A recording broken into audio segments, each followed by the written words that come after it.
Alors que les organisations de défense du droit au port d'armes, y compris la National Rifle Association, ont applaudi la décision de la Cour suprême, la réaction de ceux favorables au contrôle des armes à feu a été pleine de stupéfaction. C'est terrifiant. J'ai déjà dit que je suis passée par la pandémie à New York et que je ne quitterai jamais cette ville. Mais cette décision sur les armes à feu est l'une des raisons pour lesquelles je pourrais partir un temps. En tant qu'Américaine d'origine asiatique, je suis sensible aux nombreuses attaques qu'il y a eu contre les Asiatiques et je suis terrifiée. Je suis vraiment terrifiée.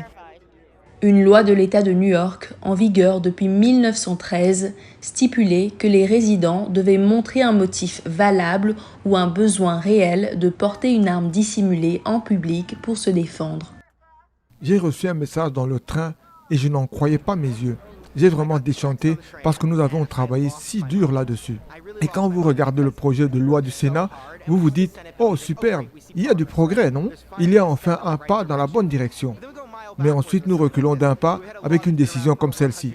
Nous avions une loi qui existait depuis plus de 100 ans et qui se retrouve piétinée. C'est tellement exaspérant.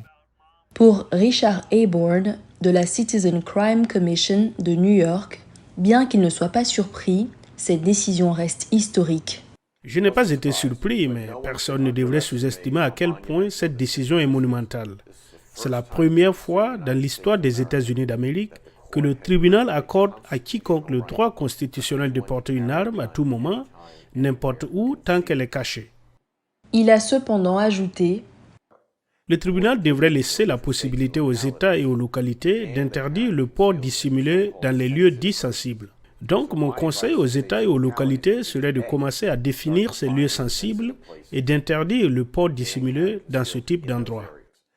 Dans sa décision par rapport au cas New York State Rifle and Pistol Association contre Bruen, le tribunal a jugé que l'exigence de l'État de New York, selon laquelle une personne appliquant pour une demande de port d'armes en public démontre une raison satisfaisante, viole le second amendement de la Constitution, à savoir le droit des Américains de porter une arme. Le tribunal a conclu qu'en imposant un test subjectif aux citoyens devant prouver une raison satisfaisante, l'État de New York viole également le 14e amendement qui empêche les États d'adopter des lois restreignant la capacité des Américains à exercer leurs droits constitutionnels.